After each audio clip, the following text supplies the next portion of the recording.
Frontier widow with triplets was being sold for $3, until a quiet cowboy came in, and then the noon sun hit the main street so clean it felt like polished bone, and the dust lifted in little curls. As the cattle strings shuffled past the porch rails, and the auction bell tapped twice, which meant business not talk, and a crowd drifted into a half circle around a plain plank table where a ledger lay open like a dry mouth.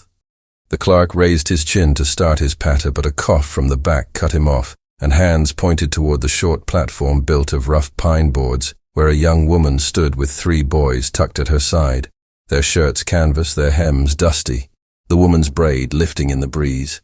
Her fingers locked together at her waist, and every small motion in the square went sharp as wire, because folks knew what this was supposed to be, a debt turning into bodies and labor under the sun. The clerk cleared his throat again and said, "The sum is marked. The estate is empty. The widows labor at $3 to set a lawful token, and the boys boarded to whoever can show proof of decent roof and bread rations at their expense." And the murmur rolled forward like a shallow wave. Lila Hart did not look up. She kept her gaze on the knot in the plank under her shoes and the triplets. Eli, Noah, and Jude pressed into the line of her skirt without a sound, their shoulders warmed by light, their cheeks wind-chapped. The clerk reached for the gavel. The hammer barely left the block when the crowd opened at the left, like a gate pushed by a quiet wind. A broad-shouldered rider stepped out of the drift of hats and shade. He did not lift his voice. He did not draw iron. He simply placed a small leather pouch on the table with a soft thud, and with his gloved right hand he slid a bright coin from that pouch to the middle of the plank and set it flat for all to see. A United States $3 gold piece glinting clean as the edge of the sky. There was a hush you could carry in your palm and keep the rider. Rafe Hollis kept his hat brim low and said, "This will stand as my claim to protect not to own the coin caught on every face in the circle, the anchor of the moment bright and specific, like the ring of a hammer on rail." The clerk stared, then looked to the town agent whose job it was to stretch the law into rope when someone's ledger ran empty. The agent thumbed his book and tried a smile that showed no warmth and said, "The token is light, the debt is more, and the woman's upkeep is not thin." Bread Rafe did not shrug. He put the pouch beside the coin and rested his hand there like he might be pinning a skittish foal. He said, "I will cover food and roof and work done honest. She and the boys leave with me now." The triplets shifted one step forward, then back, the way children test waves. Lila finally lifted her eyes. Her voice was a low rasp born from weeks of holding everything in. "We are not livestock, sir," the agent said. "Nobody said you were Mrs. Hart, but the county ledger wants balancing and daylight is wasting." Rafe's gaze did not move from the agent. He said, "You can keep your ink, and I will keep them safe." And he lifted the coin again at chest height, so the sun hit it, and every man on the porch could read the eagle. He set it down once more, and in that second, the murmur took a new shape. Not hunger, not laughter, something steadier. Some men nodded because a clear, bright coin and a quiet voice felt like law worth following. The clerk whispered with the agent. The bell tapped again, once fast, then slow, and the agent finally spread his hands like a gambler forced to fold. Let the record show a $3 token posted, and the responsibility assumed by Rafe Hollis Cattleman. He said it with a hint of a smile, as if he had turned the blade around, and Rafe let the smile pass like heat. Lightning. He looked to Lila and not at her face, but at her hands, he said, "Your hands can rest now. Mrs. Hart and the boys come along if you choose to." And Lila studied him as if his silence might carry a trap. Then she looked at Eli, Noah, and Jude. And when their small fingers tightened on her dress, she nodded once the smallest nod you could lose in wind. And still it felt like a door hinge moving for the first time in months. Rafe did not touch her. He stepped aside so she could climb down on her own. He walked one pace ahead so the crowd had to look at his back if they wanted to look at anything, and he led them along the edge of the street where the red dust was thin and the light stayed clean. The square loosened its hold behind them. Voices rose again toward cattle and salt and kerosene, but here and there folks watched the 4 figures move, and a few tipped hats not to Rafe, but to the woman and the boys, because the coin on the table had turned the sun a half shade warmer. They reached the hitch rail where a plain wagon waited with the boards scrubbed and a water keg tightened with new rope. The team breathed slow, the leather tack oiled, and Dark Rafe checked each strap without hurry. Then set a folded wool blanket on the wagon seat. He said, "You and the boys ride up front. I will walk beside until we clear town." Lila hesitated, then lifted each child by the waist, not fussing, not whispering promises, just holding and setting down simple and sure. The boys settled shoulder to shoulder, their bare heels bumping the board, their eyes everywhere except on the crowd. Rafe clicked his tongue, and the team moved. They rolled past the smithy where sparks floated like bees, and past the mercantile, where sacks of flour made a small white cliff in shade. They passed the well where a girl drew water and watched them go. They passed the chapel with its door open wide and the smell of old pine, candle smoke drifting out of a room that stayed cooler than the day once the last porch dropped away. The town became line and sky, and the road opened like a pale ribbon toward the low country. Rafe took the wagon track where the cottonwood started, and the air shifted cooler. Lila pulled the blanket across the boys' knees, though the heat did not demand it. The cloth gave their hands a place to rest. The boys whispered, counting fence posts, then counting clouds, then counting breath until numbers turned into humming. Lila kept her gaze forward. She did not ask why a quiet cowboy had set a coin between her and the county. She did not ask what the price would be later, when doors were shut and oil lamps turned down.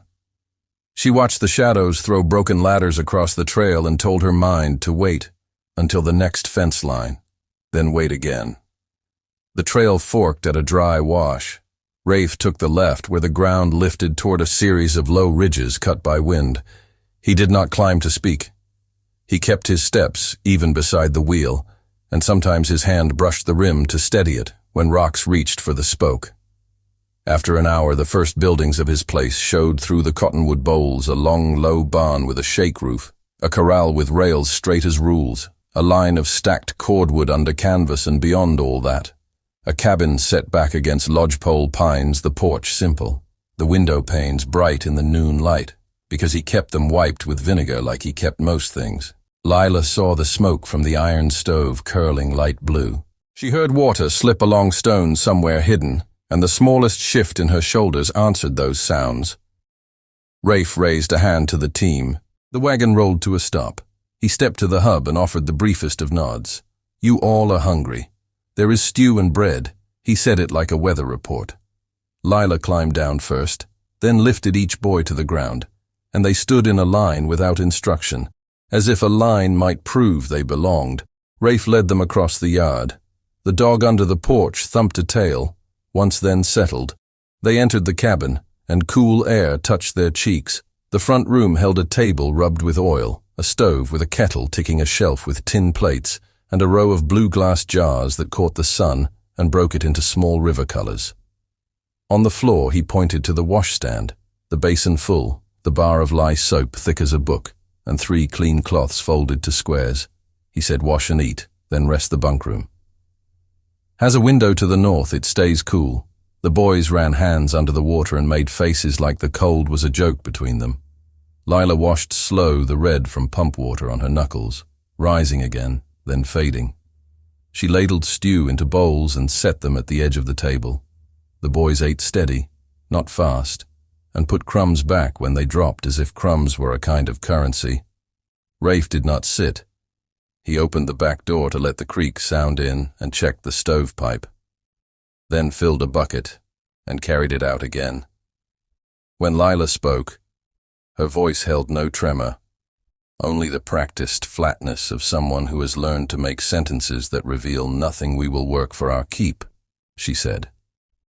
Rafe looked at the boys, at their socks, thin at the heel, at the little thread pull on Jude's sleeve, at the braid on Lila's shoulder that had started to loosen.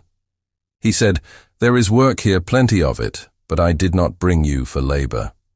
You will mind the boys and the house and yourself, that is all." She blinked. Once she had heard words like that before, but they had always come with a curl of demand at the end. She listened for the curl. Nothing came. Afternoon slid in the front door and crossed the floor like fine dust.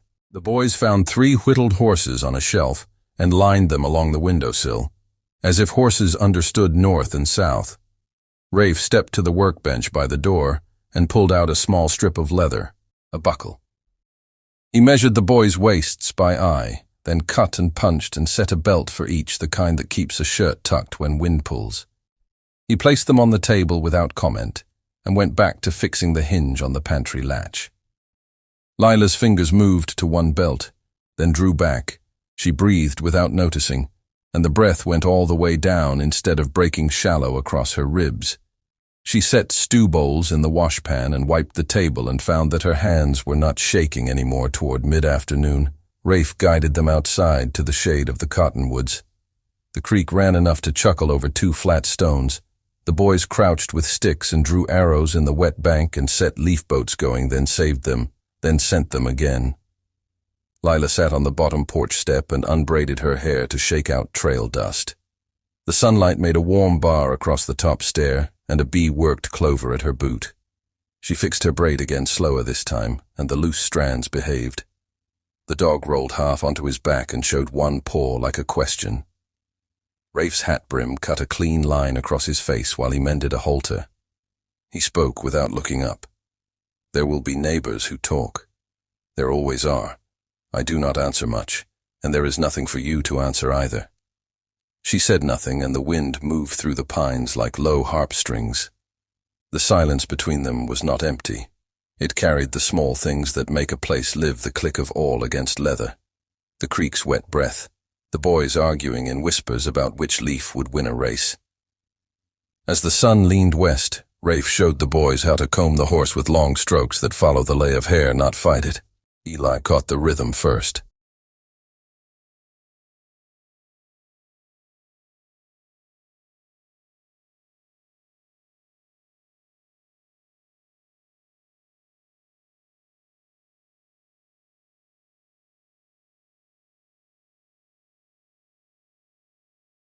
Then Noah, then Jude, who frowned at the idea of gentle, then learned it and smiled. Lila watched and felt an ache rise that was not fear. It was something older and quieter, a memory of mornings before debt. Men started coming to the door for signatures. She kept her chin level, because tears are hot under full light, and she had no use for heat.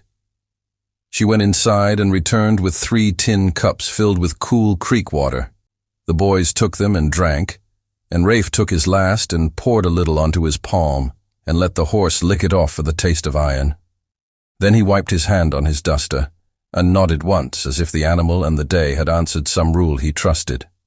When the heat thinned, Rafe said, "I have to ride the short loop and check the north fence. You will be safe here. The dog will tell you if anything wanders close. The rifle above the door is loaded for coyotes, but not for people. We do not point iron at people in this house." Lila met his eyes, and something eased in her shoulders without orders. She set bread to rise with the last of the flour and started a pot with beans she found in a crock. She cut onion thin and placed it in the pan with a little bacon grease from a jar. The smell raised the boys' heads, and laughter tried the corners of the room like a new colt testing legs. Rafe saddled the light bay and swung up with a motion that wasted nothing. He tipped his hat, not as a flourish, but as a measure of respect, the kind men give one another when they do not have words. He rode out along the fence line, and the dust lifted behind him and hung for a moment like pale cloth, then folded back down at the yard's edge. Lila stood with the boys at her hips and watched until horse and rider became part of the line between cottonwoods and sky. The creek kept talking, and the dog sighed, and a hawk slid over the meadow with slow wings, and no hurry. She breathed again from the bottom of her ribs and looked at the cabin, at the rails, at the tools arranged by size on the wall. Each handle rubbed smooth from honest use, and she saw that nothing here leaned half-broken. Nothing here was loud for the sake of loud. She moved through the rooms and learned them by touch, the way you learn a hymn. She found a small wooden box on the shelf by the window. Inside lay 3 pairs of wool socks perfectly stitched with a little ridge, so they would not sag, and a comb carved from bone with a tiny star scratched into the spine. Not a flourish, a mark like a thumbprint. She set the box back and whispered, "Thank you." But the room was empty. There was no need for the word to travel far. Rafe returned near sundown with fence wire dust on his gloves, and that easy quiet in his bones. He tied off the bay and rinsed his hands at the pump. Lila had set plates, and the boys had laid forks as straight as railroad ties. Rafe reached to the mantel and took down a small tin of salve and set it at the edge of the table. He said, "For your hands, Mrs. Hart, and for skinned knees, when play outpaces sense." She looked at her knuckles and saw the thin, bright cracks in the skin already climbing toward healing, instead of deeper hurt. Supper passed with the soft sounds of bread crust breaking and spoons against bowls, the light coming in low and generous. The dog thumped the floor twice and settled again. After the boys were tucked in the north room under a quilt pieced from old shirts, Lila stood at the doorway and watched their chests rise in even measure. She stayed there until the last thread of worry in her spine loosened. Then she stepped onto the porch. Rafe sat on the top step, working a new notch into a length of pine with his pocket knife, his hat beside him, his hair dark with the day's sweat, but his face open to the breeze. He did not look up when she came out. He did not make a place for her because the whole step was a place. He said, "Tomorrow I will ride to town to sign what needs signing, to make the $3 an entry the county cannot undo. I will bring back flour and a bit of ribbon if the boys pick a color for you." Lila almost smiled, then remembered how to do it and did it small, like a secret shared with herself. "Blue," she said. Rafe nodded. "Blue travels well on the wind," he said, and for a long time they listened to the creek and to the far coyote call that sounded more like a story than a threat, and the day ended not with doors slamming or voices raised, but with the simple click of the pocket knife closing and the soft scrape of chair legs as she gathered them in so the night would not take them. The sky stayed bright a little longer than they expected, as if the sun itself had paused to watch how a coin set on a plank could remake the shape of a life, and how a house could hold 4 new names without strain. And out there, under the clean light of the last hour, Lila found that her breath could be slow, and that hope, when it returns, does not shout. It steps into daylight with bare feet and takes its time. The storm came in a straight line from the mesa, a gray sheet driven by a wind that rattled the porch slats and shook the cottonwoods until the leaves flashed silver and the sky grumbled like a wagon crossing stone. And in the middle of that hard weather, Jude went hot as a stove lid, his breath thin, his eyes bright and glassy. Lila pressed a damp cloth to his neck and rocked him against her shoulder, and counted heartbeats the way a mother learns to count when there is nothing else to hold. The dog whined from under the table, and the creek outside climbed louder, as if it wanted to be heard. Rafe stepped in from the yard, wet to the elbows with a coil of fence wire over one arm, and took one look at the boy and set the wire down. Without sound, he was back out the door before Lila could form a word. Boots splashing the yard mud, the barn shadow swallowing him, then giving him up to the tree line. She stood in the doorway with rain pricking her cheeks and watched the dark take him completely. The storm worked the valley for the length of a prayer, then longer, and just when she thought the wind would bang the windows off their hinges, there came the shape of a man at the edge of the porch, a hat brim, pouring water. Rafe climbed the 3 steps slow so the bundle under his arm would not slip a strip of cloth tied around willow bark and horehound and a twist of wild mint. He shook his hands once at the threshold and said, "Boil these." Hold the steam at his mouth and chest. Then change to cool cloths, keep the room quiet. The kettle went to work. The stove answered with a steady tick. Lila bent over the pot while Rafe tore an old shirt into bands, and they traded the breath of the herbs back and forth across the boy's face and chest and wrists. The air filled with sharp, clean notes, like pine after a rain, and the hours lengthened until dawn tried the window with a pale hand. Jude's heat finally let go all at once. The boy slept long and heavy, the kind of sleep that gives something back. Lila slid down the wall and wrapped him with her body like a question that finally found an answer. Rafe stood in the doorway with steam rising off his coat and did not speak because silence seemed the only true thing in the room. The morning after the storm, they hung the shirt bands on the porch rail. They fluttered like truce flags.